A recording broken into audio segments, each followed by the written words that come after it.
주보에다가 제가 이렇게 기록을 했습니다. 우리는 거듭나기 전 부패한 마음의 욕망을 따라 살았을 뿐 아니라 에베소서 2장 3절과 디도서 3장 3절을 보면 여러분과 저의 과거의 모습이 써 있습니다. 따라서 구원을 받았다 또는 뭐 나는 하늘나라 백성이다, 나는 하나님의 자녀다, 그것은 여러분에게 주어진 하나님의 축복과 은혜로서의 신분을 지금 갖고 있을 뿐 실제 그러한 모습을 여러분이 제가 지금 보이고 있지 못한 바에야 그걸 가지고 우쭐대거나 또 자랑하거나 그럴 일이 아니죠.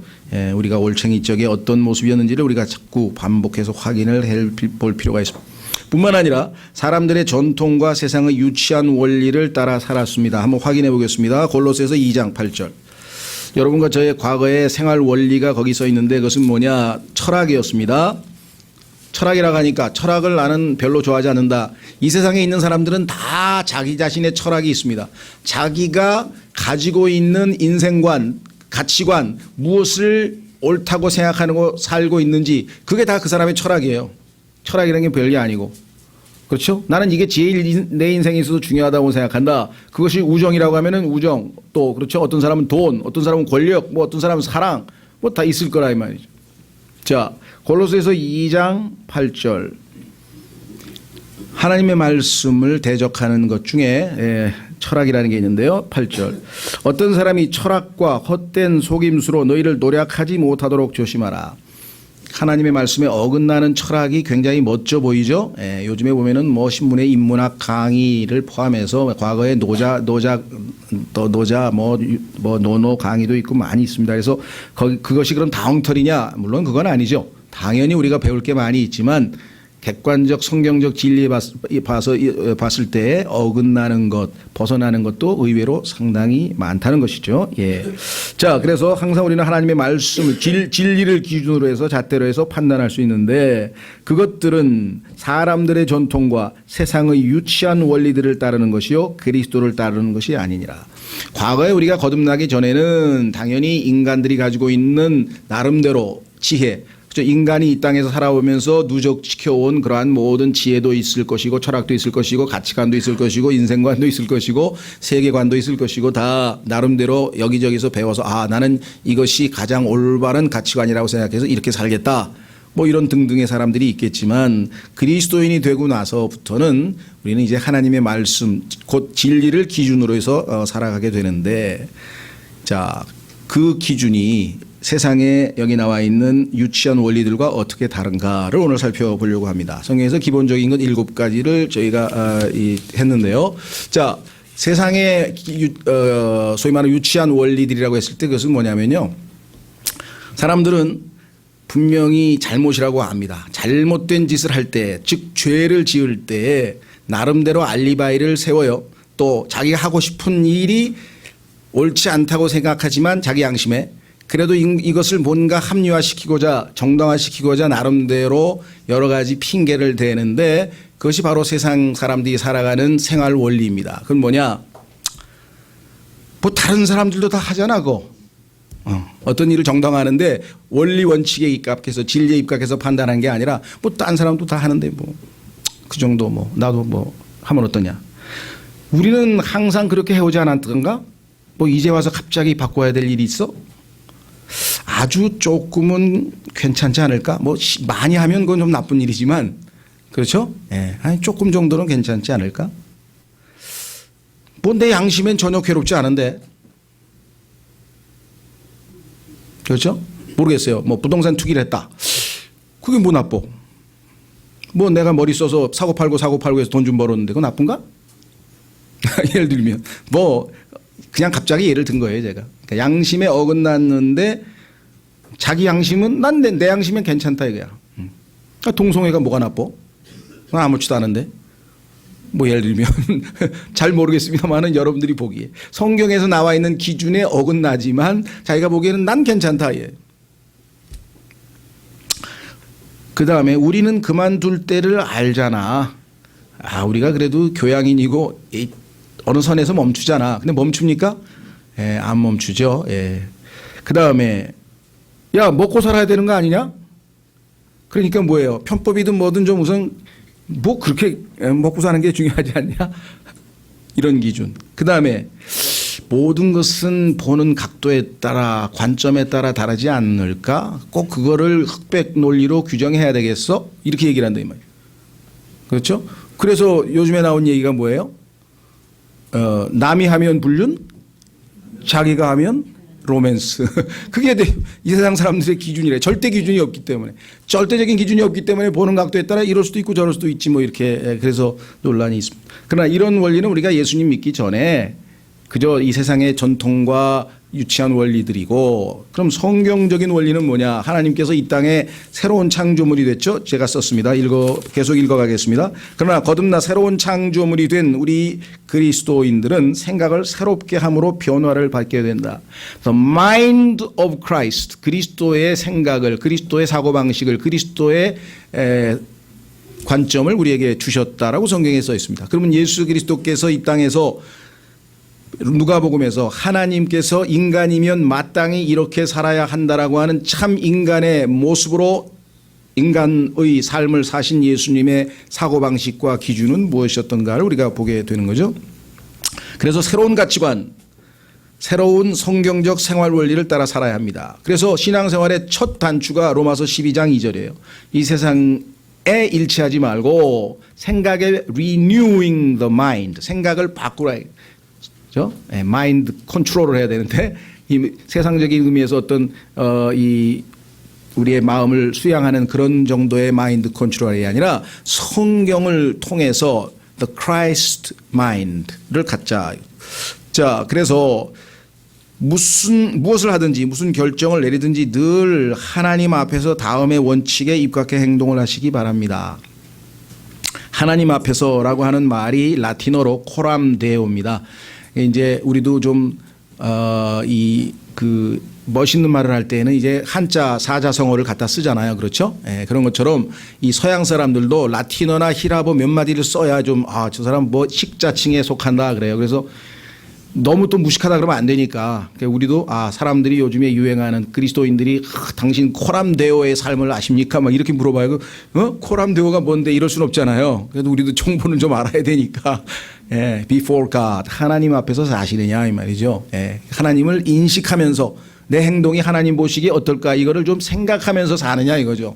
그냥 무대뽀로 사느냐. 그래서 이제 요즘에 많이 씁니다 이 단어를. 그래서 중요한 원칙이죠. 첫째, 내가 하려는 일, 행동이 됐든 결정이 됐든 뭐든지 간에 과연 첫째, 하나님을 기쁘시게 하는 것인가. 배부른 돼지가 되기보다는 배고픈 소크라테스가 되겠다라고 했던 유명한 말이 있는데요. 짐승보다는 인간이 한 차원 더 높죠. 뭔가 생각도 하고 모든 면에서 훨씬 더 격이 높은데 사실 소크라테스는 마지막 순간에 뱀 신에게 우상, 뱀을 신으로 섬겼는데 뱀 신에게 수탉을 마지막으로 바치고 제사를 지낸 다음에 독약을 먹고 자살했습니다. 물론 이제 감옥에서 독약이 이제 자기에게 내려진 형이긴 했지만, 우리가 생각하는 것처럼 소크라테스가 그렇게 아주 위대한 사람이냐 아닙니다. 그 뒷면에 비하인드 스토리를 보면은 뭐 많아요. 아마 요즘에 소크라테스를 좋아하는 것 같아요 사람이. 왜냐하면 소크라테스에 대해서 플라톤이 쓴 글에 보면은 이 미남 청년이 우통을 벗고 있는 모습을 보고 성적인 흥분을 느끼는 그 기록이 나와 있어요. 동성애자임을 고백하는 내용이 나오거든요. 야, 나도 소크라테스 기질이 있나 봐. 아마 그런가 봐 요즘에. 그건 뭐 그냥 지나가는 얘기고요. 어쨌거나 하여간 또 최근에 나온 책 중에요. 그 저자를 잊어버렸습니다만 하여간 어떤 사람이 쓴 책 중에 보면은 지성인의 두 얼굴이라는 책이 있는데 거기에 보면은 세상에서 가장 아주 쟁쟁한 사람들의 비하인드 스토리를 이 언론인이 추적을 했는데 추잡하기가 이루 말할 데가 없어요. 그래서 그걸 읽으면은 그래서 그 번역한 사람이 그걸 읽고 실족해가지고 자살하려고 그랬대. 너무 자기가 존경하던 사람이 너무나 인간이 추악하고 더러워가지고. 근데 이 사람은 예수님께 왔으면 딱 하나님이 주신 기회였는데, 그렇죠. 누가복음을 읽었으면 됐을 텐데, 하필이면 어디 머리 골치 아픈 거 머리 시키러 저 어디 뭐 다산 정약용에 무슨 마을을 내려갔는데 보니까 다산 정약용은 다르더라 과연. 그래가지고 거기서 희망을 찾았대요. 그 사람 비하인드 스토리 한번 켜보세요. 또 얼마나 또 추악한 얘기가 나올래나. 늘 말씀드렸죠. 인간은 똑같습니다. 하나님 보시기엔 다 더럽습니다. 예, 이 안양천에, 여기 가까운 안양천에 가서 이 비커 2개를 딱 떠다가 한번 갖다 놔보세요. 구정물이죠? 그렇죠? 한 일주일 놔두면요, 다 가라앉아서 하나는 깨끗해요, 둘 다. 그런데 하나는 두어 번 저으면 밑에 있는 찌꺼기와 구정물이 다 올라와요. 그러니까 인간의 저 밑바닥에는 다 있어요. 하나님이 말씀하시기를 사람의 마음은 심히 부패하고 더럽다. 이 속마음을 누가 알리요? 10길 물속어 날아도 한 길 사람의 마음을 모른다고. 하나님은 그러나 꿰뚫어 보시느니라. 그러니까 하나님 앞에서는요, 다 벌벌 떨어요.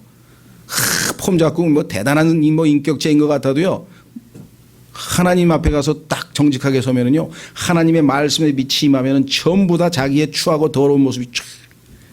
영화관에 가서 딱 깜깜하면은 아무렇지도 않죠. 환등기가 쫙 비치면서 그냥 그 빛 가운데 드러나는 알갱이가 뭐예요? 먼지. 그게 우리의 모습이에요. 하나님의 말씀이 빛이라 그랬어요. 우리의 빛, 등불이라 그랬죠. 하나님의 말씀을 늘 읽는 사람 뭐예요? 자기가 추악한 죄인이고 더럽다는 사실을 늘 깨닫는 것이에요. 그래 항상 하나님 앞에 겸손하게 살 수밖에 없죠. 자, 어쨌거나 하나님을 기쁘시게 하는 것인가, 이게 왜 첫 번째 원리여야 되느냐. 자, 계시록 4장으로 가보겠습니다. 사무엘 깁이라고 하는 유명한 미국의 선교사 목사이신 분께서 성경에서 가장 중요한 구절이라고 주장했는데, 뭐 그 사람, 그분 말이 맞느냐 정답이냐 그거는 아니겠지만 얼마든지 동의할 수 있습니다. 수긍이 가죠. 왜냐? 요한계시록 4장 11절 오 주여, 주는 영광과 존귀와 권능을 받기에 합당하시오니 주께서 모든 것을 창조하셨고 또 그것들이 주를 기쁘게 하려고 존재하며 창조되었나이다 하더라. 세상에서 제일 똑똑한 철학자들의 고민이 뭔지 아십니까? 알아들을란가 모르겠습니다만은 무언가가 있다.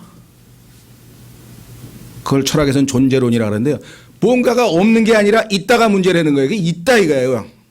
뭔가 있어. 하늘도 있고 달도 있고 별도 있고. 이게 왜 있냐 이거예요. 생각해 보셨어요? 왜 있냐? 이걸 가지고 막 고민을 하고 막, 예? 그거 답을 얻는 거예요. 뭔가가 있다. 근데 뭔가가 성경에 보니까 아무것도 없을 때가 있었어요. 성경에 아무것도 없을 때가 있었어요. 누구 빼고? 하나님 빼고. 왜? 하나님은 I am, 나는 있다, 항상 있다, 영원부터 영원까지 항상 있다.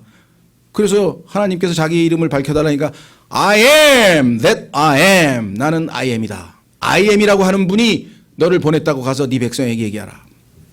그랬더니 철학자들이 그냥 그 단어를 한번 보더니 와, 지구의 존재가, 최고의 존재가 자신을 계시할 때 이 이름보다 더 나은 이름이 어디 있겠냐. I was 아니고 I has been 아니고 I will be 아니고 I am, 영원부터 영원까지 항상 I am, 영원하신 분. 생각해 보셨어요? 예. 그런데 그분이 여기 나와 있어요. 모든 것을 창조하셨다. 철학자들의 고민은 여기서 풀리는 거예요. 왜 있어요? 하나님이 창조했다 이거. 왜 창조하셨어요? 자기의 기쁨을 위해서 창조했다 이거. 너희는 왜 창조하냐 이거야. 왜 그림을 그립니까? 왜 음악을 작곡합니까? 왜 뭔가를 작품을 만듭니까? 자기가 기쁨을 누리기 위해서 아닌가요? 하나님도 뭐예요? 기쁨을 누리기 위해서 for his pleasure. 모든 걸 다 하나님이 기쁨을 누리기 위해서 예술가가 작품 창조하듯이 창조하셨다 이 말이에요. 그런 하나님이시라 이 말이에요. 그런데 또 그것들이 주를 기쁘게 하려고 존재하며, 존재 목적이 드러났잖아. 왜? 창조 목적이 곧 존재 목적 아니에요? 그렇죠. 그러면 여러분과 제가 왜 이 땅에 존재하는 거예요? 하나님을 기쁘시게 하려고. 이해가 되세요? 그러니까 하나님을 기쁘시게 안 하는 삶은 기뻐할 수도 없고 행복할 수도 없고 아무런 무의미한 의미를 사는 거야. 공허한 삶을 사는 거야. 허탈한 삶을 사는 거야. 나중에 가서 왜 사느냐고 물으시면 빙그레 웃지요. 그런 답이나 할 거란 말이야. 어떻게 아냐 이게. 서양 사람은 화를 내죠. 그걸 내가 어떻게 알아? 버나드 쇼, 오스카 와일드. 내가 왜 사는지 알면 내가 이러고 있겠어? 빈정대면서 달걀이 어디서 나와서 닭. 그러면 닭이 달걀을 낳는 이유와 내가 사는 이유는 똑같아. 목숨이 붙어 있으니까 본성에 따라 사는 거지 뭐. 왜 살겠어? 그런데도 불구하고 인간은 왜 사는지를 알고 싶어요. 하나님께서는 성경에다 써놨어요. 너는 나를 기쁘게 하기 위해서 산다 이게. 너의 존재 목적은 그럴 때 너도 기쁘고 너도 행복하고 이 행복을 찾은 사람만이 알아요. 왜 하나님이 이런 말씀을 해놓으셨는지. 만드신 분이 우리를 잘 아시는 분이기 때문에. 그래서 여러분들이 그런데 성경에 보니까 하나님을 기쁘시게 하려고 창조했던 그 인간이 하나님을 슬프시게 한 사건이 창세기 3장에 벌어졌습니다.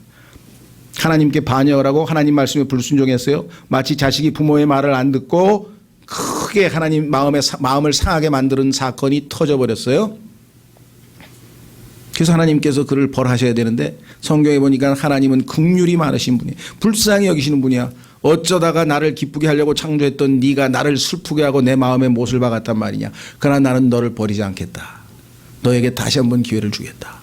내가 인간이 돼서 이 땅에 내려가서 네가 지은 죄값은 내가 지은 원칙에 따라 죄삭은 사망이니 내가 대신 죄값을 받고 너에게는 새로운 생명을 줄 테니까 다시 한번 나를 기쁘게 할 수 있도록 하라. 그래야 내 존재 목적이 있고 내가 허망하지 아니하고 허탈하지 아니하고 공허하지 아니하고 참 자아 실현을 할 것이고 참 기쁨을 누릴 것이고 진정한 행복을 누릴 것 아니냐. 어떻게 하면 됩니까? 그랬더니 성경에 히브리서 11장 6절에 믿으라 이게. 부모 자식 간에 있어서 신뢰예요. 신뢰. 친구 간 신뢰예요. 부부 간에 신뢰예요. 신뢰만큼 더 우리를 기쁘게 하는 게 없어요. 나를 믿어주는 거예요. 하나님께서 내 말을 믿으라. 이해가 안 되더라도 믿으라 이게. 나를 믿으라 이게. 그래서 히브리서 11장 6절에 누구든지 하나님께 나오는 자는 그분께서 계신 것을 믿어라. I am 계신다 이게. I am not 아니고 계신다 이게. I am 계신다 이게. 그분이 계신 것을 믿어야 하고. 두 번째, 그분께서는 자신을 diligently 부지런히 찾는 자들에게 보상을 해주시는 분이시다. 사람들이요 돈 버는 데는 아주 부지런히 정보를 찾아요. 막 부지런히가 아니야. 막 악이 받쳐서 찾아. 막 주식이 올라가냐 내려가냐 막 돌아버려요. 그냥 막 잠도 안 자고. 그렇죠? 성경 진리는 다음 주에 교회나 좀 가볼까. 집부도 골프는 안 되겠어. 교회나 가야 되겠. 이래가지고 하나님 그런 사람은요 와 넌 들을 귀가 없을 거야. 안 들릴 거야. 왜? 들어도 하나님께서 들려주게 들을 귀가 없으면 못 들어요. 하나님께서 눈을 열어줘야 보이고 귀를 열어줘야 드리고. 그렇죠? 백날 가도 안 되는 거예요. 그런데 diligently 간절한 마음으로 주님 제가 주님을 만나겠습니다. 그런 자들에게 하나님께서 보상을 해 주신대. 자, 그리고 요한복음 8장 29절 찾아보겠습니다. 요한복음 8장 29절. 예수님께서 이 땅에서 우리에게 본이 되는 삶을 사셨어요. 어떻게 사셨는가?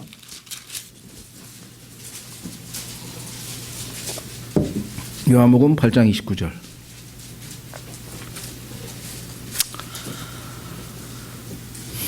나를 보내신 분께서 나와 함께 계시는도다. 내가 항상 아버지를 기쁘게 하는 그것들을 행함으로 그분께서 나를 혼자 버려두지 아니하셨느니라 하시니라.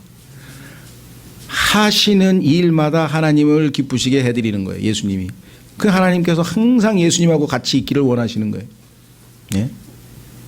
오죽하면 하늘에서 예수님께서 십자가에 가시기 위해서 30살 때 30살 때 이제 침례를 받으시면서 공생애를 시작하려고 하는 순간에 하늘에서 하나님께서 보라 Behold 그냥 보라가 아니야.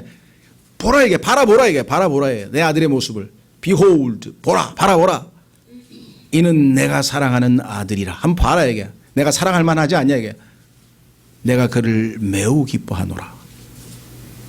너희들 내가 나를 기쁘게 하기 위해서 만들었어. 내 아들처럼 해봐. 내 아들이 나를 기쁘게 하는 것처럼. 이해가 되시겠어요? 뭐 율법 지키고 교회 다니고 뭐 무슨 철회하고 그게 아니라 내 아들을. 그래서 성경에 보니까 뭐요? 내 아들에게 입맞추라. 내 아들을 믿으라. 내 아들의 말을 들으라. 하나님은 오직 그분이 아들 한 분만이 자신을 기쁘게 하실 수 있다는 걸 아신 거예요. 그래서 뭐예요? 아들을 어떻게? 영접하라 이게요. 너희가 아들을 영접하라. 그럼 아들이 너희 안에 들어가서 그 아들의 생명이 너희 안에서 잘 자라나면, 어릴 때에는, 영적 생명이 어릴 때에는 우리가 하나님을 많이 기쁘게는 못하시겠지만, 그래도 그렇죠? 조금씩이라도 자라날 수 있다. 그래서 바울은 골로새서 1장 10절에 이렇게 기도를 했습니다. 골로새서 1장 10절.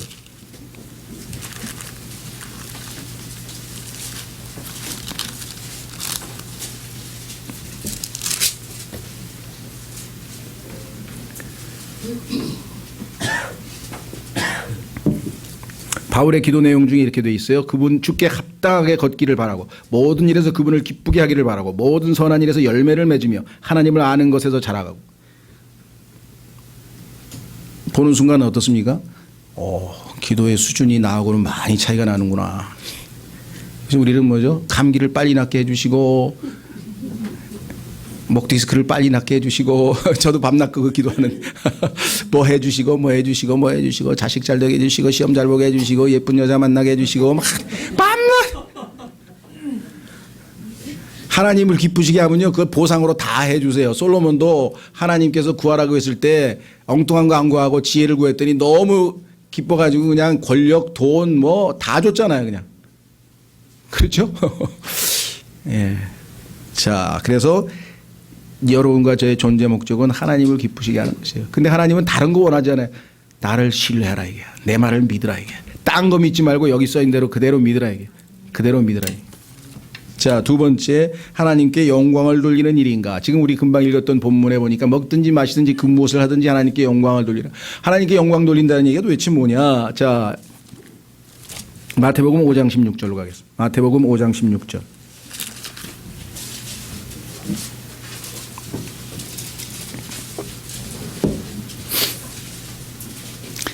영광은요, 바라보는 거예요. 그렇죠? 예. 김연아 선수가 탁 시상대에 섰을 때 쫙 바라보는 순간에 그 김연아는 영광을 받고 있는 거예요. 사람들에게 쫙. 대단하다, 정말. 와, 그렇죠? 예. 그 누군가가 너무나 어떤 영광, 어떤 이 화려한 모습으로 탁 주목을 받을 때 모든 사람이 지금 대단하다, 김연아를 받아보면서 그냥 그게 뭐예요? 영광 받고 있는 순간이잖아요. 그 시상대에 섰을 때. 그럼 하나님께서 그렇게 주목을 받고 하나님께서 그렇게 존귀를 받고 하나님께서 그렇게 높임을 받는 방식이 무엇냐? 그것이 우리의 존재 목적 중에 하나고 그 원칙을 가지고 우리가 살아야 되는데, 자, 마태복음 5장 16절. 너희 이와 같이 너희 빛을 사람들에게 비추어 그들이 너희의 선한 행위를 보고 하늘에 계신 너희 아버지께 영광을 돌리게 하라. 여기서는요 16절은 영광을 돌리게 하라도 되고요, 너희 아버지께 영광을 돌리라도 됩니다. 문법적으로는 두 가지가 다 돼요. 그러니까 영광을 돌리는 주체가 내가 될 수도 있고 나의 선한 행동을 보고 제3자일 수도 있어요. 문법적으로는 두 가지가 다 되는데 이것을 우린 성경에서는 dual application이래요. 성경에서는 때로는 양쪽 이중 적용이 되는 경우가 여럿 있습니다. 자, 그럼 여기 어떻게 되느냐? 너희는 세상의 빛이라 예수님이 말씀하셨어요. 왜 세상의 빛입니까? 달이죠, 달. 우리는 교회는 달인데 달은 빛을 비춥니다. 환하게 보름달 비치면 환하죠. 그런데 그 달은 발광체가 아니에요. 그래서 태양에서 빛을 받아서 반사를 합니다. 마찬가지로 예수 그리스도, 나는 세상의 빛이라, 요한복음 8장 12절. 예수님이 자신을 세상의 빛이라고 했는데 그 예수님을 우리가 영접했기 때문에 우리 안에 예수님이 들어와 계세요. 그러니까 하나님께서 우리를 뭐예요? 너희는 세상의 빛이라 이렇게 얘기를 한 거지, 우리가 발광체라서 우리를 세상의 빛이라고 한 건 아니에요. 그래서 여기에 보시면 빛을 비추어 그랬는데 요게 우리말로는요 뉘앙스가 잘 찰진 않아요. 영어는 let your light so shine. 그와 같이 빛이 비추게 허락하라. let이라고 하는 이 단어, 요 뉘앙스를 우리말로 살리기가 쉽지 않은데요, 비추게 하라 이런 말이에요. 너는 빛이 아니야. 스스로 발광체가 아니야. 너 안에 빛이 들어와 있어. 그것이 빛을 비추려면 네가 허락을 해줘야 돼. 왜? 그분은 너의 동의하에 네가 네 자신의 몸을 내어드리고 네 입술을 내어드리고 네 손을 내어드리고 네 발을 내어드리고 네가 지체를 하나님의 지체로 내어드릴 때에 하나님께서 그 너희의 모든 행동과 몸을 사용해서 빛을 비추게 할 수 있으니까, 그러려면은 뭐예요?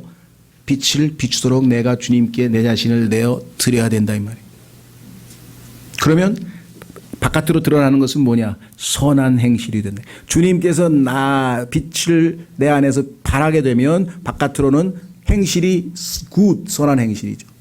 이 말씀에 순종했더라면 오늘날 기독교를 개독교라고 하는 그런 쓸데없는 소리를 안 들을 텐데 사실 우리 잘못이 많죠. 부끄럽죠. 그렇죠? 그랬더니 그 사람들은 자격도 없어요. 물론 자격도 없죠. 자신들은 예수님 아직 영접도 안 하고 그렇잖아요. 우리는 신분이라도 그래도 바뀌었잖아.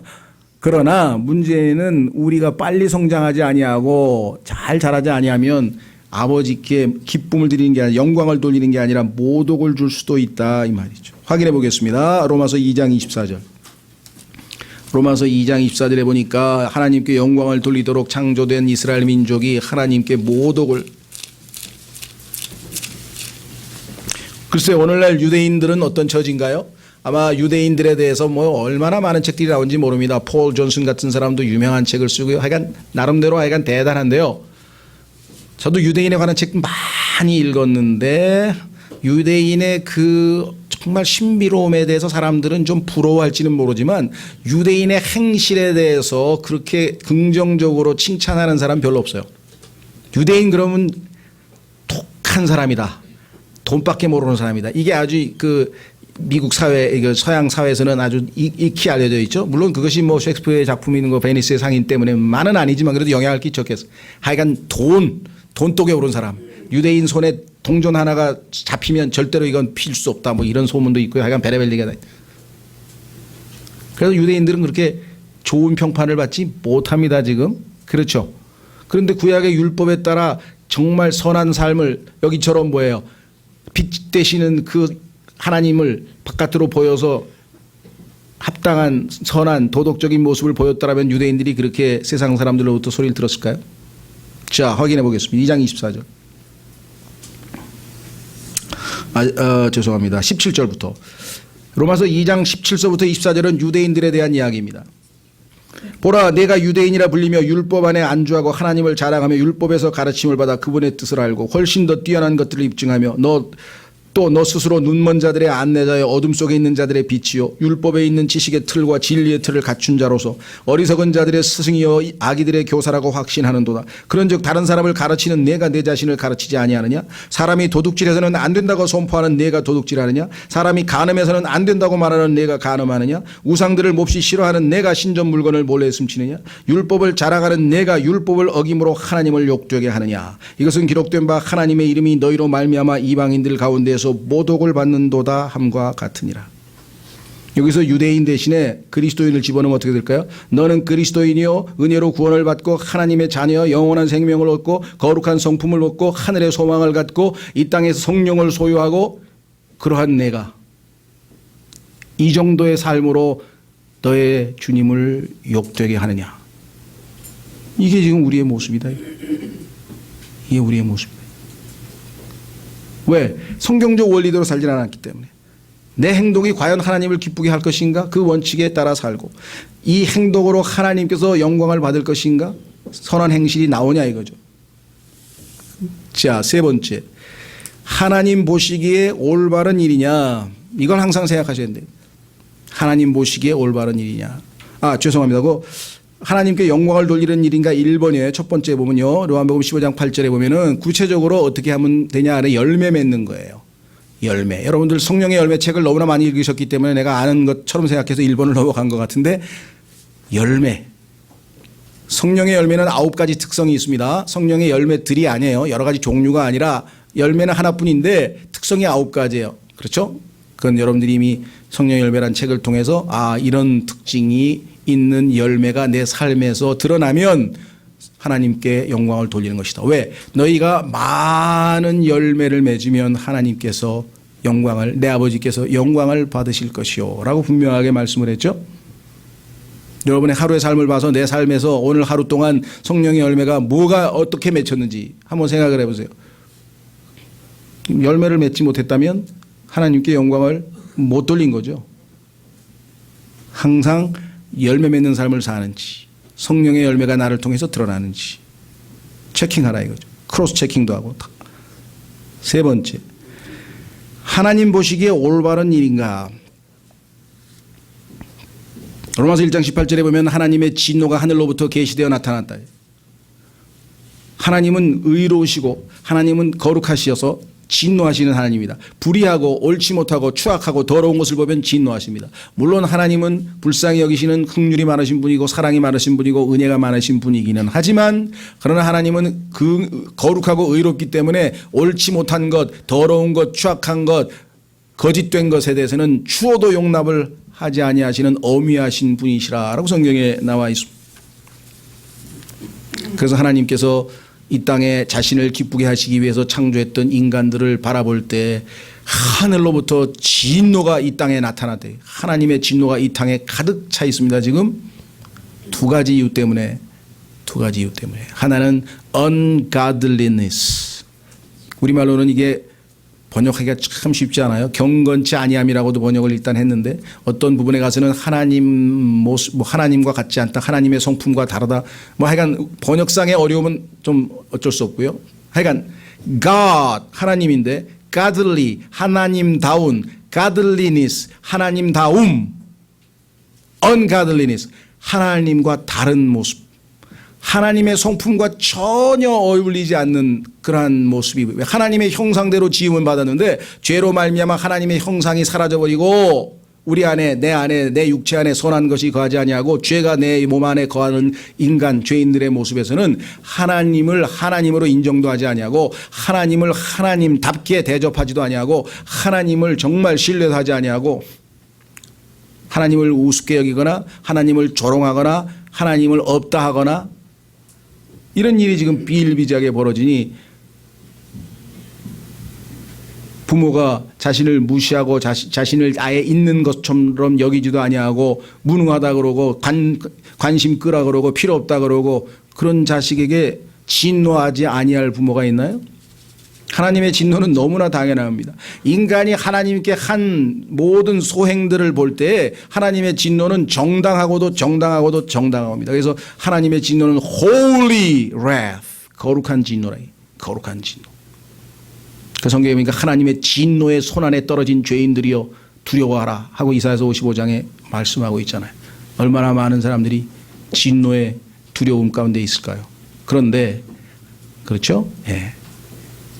하나님의 진노뿐만 아니라 하나님을 하나님으로 대접하지 못한 것뿐만 아니라 인간은 수직관계. 하나님께서 만드신 우리의 이웃들, 우리 동료 인간들, 이웃들에 대해서 우리는 참으로 옳지 못한 짓을 너무나 많이 했습니다. unrighteousness, 옳지 않은 행동. 자, 하나님께서 부모님을 어떻게 하라 그랬어요? 공경하라 그랬어요. 공경은커녕 무시하고 쳐다봅니다. 그렇죠? 오늘날 우리의 상황. 예. 남편에게 순종하라 그랬어요. 순종은커녕 더 이상 얘기 안 합니다. 아내를 죽기까지 사랑을 했어요. 사랑은커녕 그렇죠? 내 이웃을 내 몸과 같이 사랑을 해. 몸은커녕 발가락만도 못하게 여긴다 이게. 동료 인간을 하나님께서 하나님의 형상대로 지은 인간을 그리고 그를 구하기 위해서 십자가에서 생명까지 내어줄 정도로 가치 있게 여겼던 인간들을 똑같은 인간인 자들이 아주 우습게 여겨버린다. 하나님은 그를 위해서 생명을 내어줄 정도로 인간을 가치 있게 평가했는데 어떻게 감히 인간을 unrighteous, 옳지 못한 방식으로 대하냐. 부모를 부모답게 대하고 선생을 선생답게 대하고 친구를 친구답게 대하고 전혀 불의가 완전히 판치고 있는 이 땅. 하나님은 진노하실 수밖에 없었고 그 진노가 하늘로부터 계시되었다고 로마서 1장에 써 있습니다. 따라서 우리 그리스도인들은 예수 그리스도를 믿고 구원받은 다음에 하나님과의 올바른 관계만 해결할 게 아니라 이제 올바른 일을 해야 된다 얘기야. 내 이웃을 내 몸과 같이 사랑해야 되고 이웃 사람들에게 하나님의 뜻에 따라 합당하게 그들을 대해야 된다 이 말입니다. 예, 그래서 내가 하는 행동이 하나님의 기준에 right, wrong, right, wrong 말씀의 기준에 따라 wrong이면 뭐예요? 나에게 유익이 된다 그래도 안 해야 된다 이 말이에요. 내가 손해를 보더라도 right이면 해야 된다 이게. 피터 와크만 박사가 오셔서 처음 했던 설교가 지금도 머릿속에 꽉 박혀 있어요. 설교 제목은 잊어버렸는데 제목인지 그게 핵심 내용인지 모르겠는데 딱 한마디 If it is right, do it.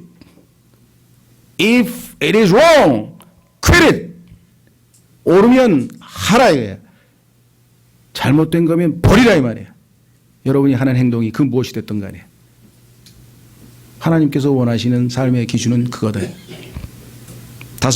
네 번째, 유익한 일이냐. 갈라디아서 5장 13절. 갈라디아서 5장 13절.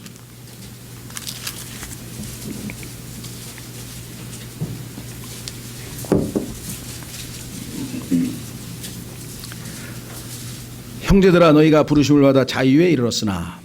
자, 갈라디아서 5장 1절에 보면 그리스도께서 자유로 우리를 자유롭게 하셨으니 그러므로 그 자유 안에 죄송합니다. 굳게 서고 다시 속박의 멍에를 매지 말라. 우리에게 주신 자유를 우리가 향유하고 유익하게 쓰면 좋은데 자유를 남용할 경우에는 많은 파괴적인 일들이 벌어집니다. 그건 이 땅에서도 마찬가지예요. 인간들도 그렇죠? 자유를 남용할 때의 버전이 얼마나 많은지 모르겠습니다. 그래서 여기 보면 자유를 육신을 위한 기회로 쓰지 말고 그걸 오히려 사랑으로 섬기는 데 좀 써라 이 말이에요. 그러니까 내가 하는 행동이 합법적이다. lawful. 난 법에 어긋나는 거 없다. 그것이 기준이 되면 안 돼요. 그게 아니라 뭐예요? 내가 하는 이 일이 그 사람에게 또 사회에 나에게 내 조직에 교회에 유익한 거냐 이게 도움이 되는 거냐 이게 그렇죠? 그 유명한 케네디의 설교 취임 연설에서 제가 자주 인용했잖아요. 그렇죠? Ask not what your country can do for you, but ask what you can do for your country. Ask not what your church can do for you, but ask what you can do for your church. 교회에다가 나를 위하여 무엇도 해준 게 없잖아 그러지 말고 내가 교회를 위해서 무엇을 할 것인가를 물으라 이 말이에요. 그죠? 내가 한 행동으로 교회가 조금이라도 유익이 되면, 교회가 조금이라도 깨끗해지면, 교회가 조금이라도 밝아지면, 교회가 조금이라도 그걸 하라 이거예요. 그렇죠? 예, 유익이 될 것인가. 고린도전서 10장 23절.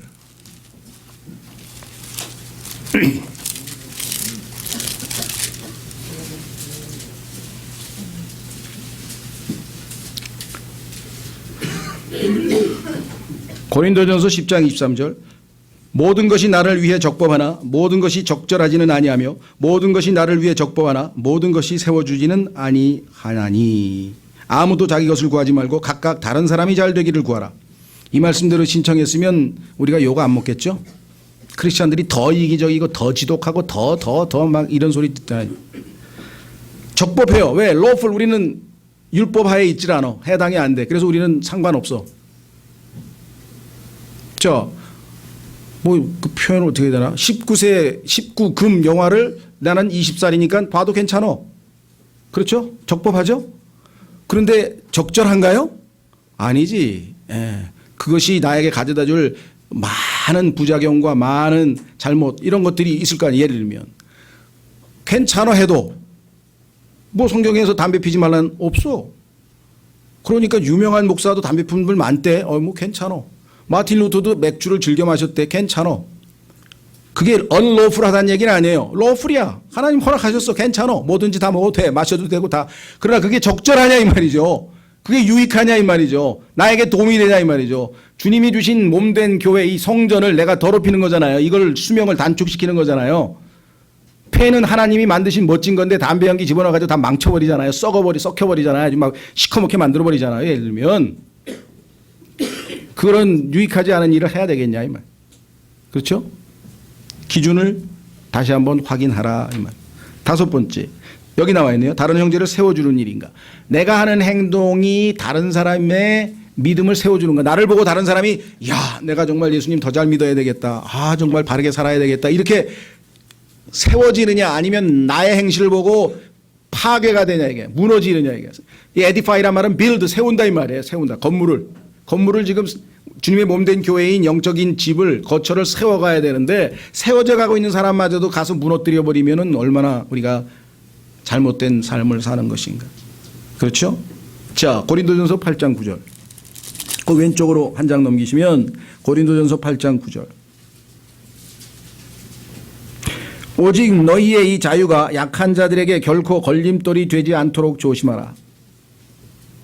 지식이 있는 내가 우상의 전에서 음식 앞에 앉는 것은 어떤 사람이 보면 악한 그 사람의 양심이 담대하게 되어 우상들에게 바친 것들을 먹게 되지 아니하겠느냐. 그러면 내 지식으로 말미암아 그 약한 형제가 멸망하리니 그를 위해 그리스도께서 죽으셨느니라. 그러나 너희가 이와 같이 형제들에게 죄를 짓고 그들의 약한 양심을 상하게 하면 그리스도께 죄를 짓느니라. 믿음이 약한 사람이 나의 자유의 남용으로 인해서 만약에 믿음이 실족되거나 그렇게 되면 그것은 그리스도께서 그를 위해 죽은 형제를 무너뜨렸으니, 그렇죠? 얼마나 우리가 큰 잘못을 저지르는 것이 될 것인가. 그러니까 내 행동으로 믿음이 약한 사람이 믿음이 강해지고 세워지고 더 나아져야지, 반대가 되는 그와 같은 행동이라면 차라리 안 한다 이거죠. 바울 같은 경우는 그래서 나는 고기를 안 먹겠다 그래서 고기를 좋아하지만 안 먹겠다. 왜? 당시에 고기는 전부 다 우상에게 바쳐졌다가 제물로 바쳐졌다가 나온 거예요. 그러니까 그거를 괜히 난 문제되지 않지만 본인은 믿음이 없는 사람이 먹으면 아 저거 마귀에게 제사 바친 고기를 먹었네 바울이 어떡하지? 이렇게 된다 이거죠. 양심이 약한 사람이.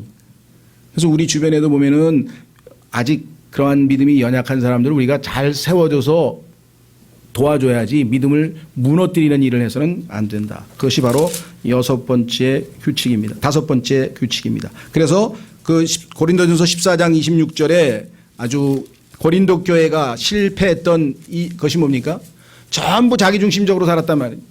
고린도 교회는 이기적이고 자기중심적인 교회로 유명한 교회잖아요. 그래서 고린도전서 13장에 사랑장이라고 하는 사랑은 하면서 나오는 이유가 뭐예요? 사랑이 가장 결핍된 교회이기 때문에 그 교회에 사랑을 계시하고 계신 것이죠. 고린도전서 14장 26절에 형제들아 그런즉 어찌하리요 너희가 다 같이 모일 때 너희 각 사람에게 찬송시도 있고 교리도 있으며 타언어도 있고 계시도 있으며 통역도 있나니 모든 것을 남을 세우기 위하여 할지니라. 나의 행동 하나하나는 다른 사람에게 믿음이 세워지는 동기가 되어야 될 것이다. 여섯 번째, 그리스도의 심판석에서 남게 될 일이냐. 이것은 어떻게 보면 어떤 면에서 보면 좀 경제적인 이야기가 되겠는데요. 왜냐하면 회계 보고를 한다 그랬거든. 하나님께서는요 굉장히 철저하신 분이에요. 자, 어떤 한 사람에게 80년을 이 땅에 살도록 허락하셨습니다. 그리고 중산층 정도의 가정을 주시고 교육은 예를 들면 대학 교육까지 시켜주시고 그 다음에 이제 등등등등 뭐 직장도 주시고 뭐 재주도 주시고 뭐 어떤 자기의 어떤 그 달란트 하나님께서 주신 게 지금 많아요. 건강도 주시고 뭐 지혜도 주시고 지식도 주시고 뭐 재주도 주시고 다 했는데 그 모든 것을 총동원해서 뭘 했냐 이거예요. 처음부터 끝까지 자기만을 위해서 살았다. 하나님 보시기에는 이건 산 게 아니야. 하나님 보시기엔 하나님께서는 하나님을 기쁘시게 하기 위해서 만들어 놓고 하나님을 기쁘시게 하기 위해서 모든 것을 줬는데 하나님은 한쪽에다 제껴놓고 평생 자기 즐거움을 위해서 자기 자신을 위해서만 살았다. 그러면 산 게 아니지. 하나님 보시기엔 그 비참한 것이에요. 그렇죠? 근데 문제는 어디에 있느냐. 예수 그리스도를 믿고 구원을 받았는데도 불구하고 야 하나님 은혜 덕분에 나 같은 죄인이 이제 하늘나라 가는구나. 됐다 이제. 그리고 나서 그때부터 뭐예요? 여전히 과거에 자기 중심적으로 살았다. 그야말로 하나님의 긍휼로 하늘나라만 간 거지 인생을 전혀 무의미하게 솔로몬처럼 헛되니 모든 것이 헛되도다. 하늘나라에 가서 그거 전도서 펴서 읽을 거야 아마. 아, 나 같은 사람을 위해서 전도서 가서 있었구나. 그럴 거 아니겠어요? 그렇죠. 근데 이 땅에서 내가 한 그 무엇이, 내가 내린 그 무슨 결정이, 내가 말한 그 무엇인가가 하나님을 조금이라도 기쁘시게 했다면, 하나님께 미소라도 짓게 했다면 그 얼마나 놀라운 일이냐. 그렇죠? 더더군다나 그 하나님이 주신 일이고 하나님이 나를 통해서 하신 일인데도 불구하고 그것에 대해서 보상까지 하시겠다. 어제 계시록 이 신학원 공부할 때 5가지 왕관에 대해서 여러분 이미 공부하신 분들은 다 아시겠지만요. 5가지 왕관뿐만 아니라 온갖 다양한 보상. 그렇죠? 어떤 사람이 한 인생을 마무리 짓는데 요즘에 보니까 뭐 어떤 유명한 분이 뭐 훈장을 타더라고요. 훈장. 정말 인생을 보니까 대한민국에서 국가에서 훈장을 줄 만한 사람이다. 훈장을 줬다. 또 어떤 사람은 훈장까지 못 가도 대통령 표창 정도까지 간 사람도 있고 가는 사람이 있어요. 그렇죠? 예. 네. 그럼 우리 하늘나라에 갔는데 주님께서 나에게 주시고자 하는 그 무엇이 있는데 그 조건에 부합된 삶을 살았는가. 여기 보니까 그리스도의 심판석에서 누구나 다 한 번은 서게 됩니다. 회계보고를 한다는 거예요. 여러분 생각해 보세요. 얼마나 정확합니까? 회계보고 아시죠? 회사에서 연말에 플러스 마이너스해서 뭐 나중에 이게 뭡니까? 플러스니 마이너스니 그거 최종적으로 하잖아요. 적자니 흑자니. 얼마나 많은 사람들이 적자 인생일까요? 갔는데 보니까 마이너스야. 그럼 뭐야? 하나님으로부터 받을 게 없잖아. 최소한도 플러스는 해야지. 최소한도. 그렇죠? 뭔가 좀이라도 있어야 받을 게 있어야 될 거 아니에요. 그래야 하나님께 되돌려 드릴 거 아니에요. 이건 제가 한 게 아니고 주님이 하신 겁니다 하고 뭔가 되돌려 드릴 게 있는데. 그렇죠? 예. 훈장 받고 막 포상 받고 막 상 받으면 다 어떻게 해요? 가지고 가죠? 예. 부모님에게 가지고 이건 제가 한 게 아니고 부모님께 드립니다 하고 다 드리잖아요. 금메달도 드리고 다 트로피도 드리고. 성경에 보니까 계시록에 그런 사람들이 있는데 드릴 게 없는 사람은 어떻게 되는 거예요? 드릴 게 없는 인생을 산 것이 참 안타까울 뿐이죠. 자, 그래서 그리스도의 심판석에서 남게 될 일을 하는가. 이 남게 될 일은 하나님께서 나를 통해서 이루시는 그 선한 일, 금과 은과 보석으로 평가될 그 일입니다. 금, 신성, 하나님의 신성한 능력이 나를 통해서 나타났는가. 은, 구속, 예수 그리스도의 구속의 은혜가 나를 통해서 나타나는가. 그렇죠? 보석, 성령의 변화시키는 능력이 나를 통해서 나타나는가. 보석. 석탄하고 다이아몬드는요, 성분은 똑같아요. 오랜 열과 압력을 통해서 석탄이 다이아몬드로 바뀌는 겁니다. 여러분 가운데 나는 너무나 많은 고난이 있어. 그게 압력이에요. 그게 열이에요. 모를 심어놓고, 그렇죠? 모진 햇볕, 여름의 태양 햇빛과 가을의 태풍과 온갖 풍파가 봄바람과 황사와 이걸 다 맞고 지내야 9월에 10월에 열매가 나오듯이 여러분과 저도 그와 같이 빚어져서 예수님 보시기에 조금이라도 기쁘게 하시는 그런 모습으로 바뀌게 될 것이다. 마지막 7번째, 모든 일을 사랑으로 하는가 확인해 보겠습니다. 고린도전서 16장 14절.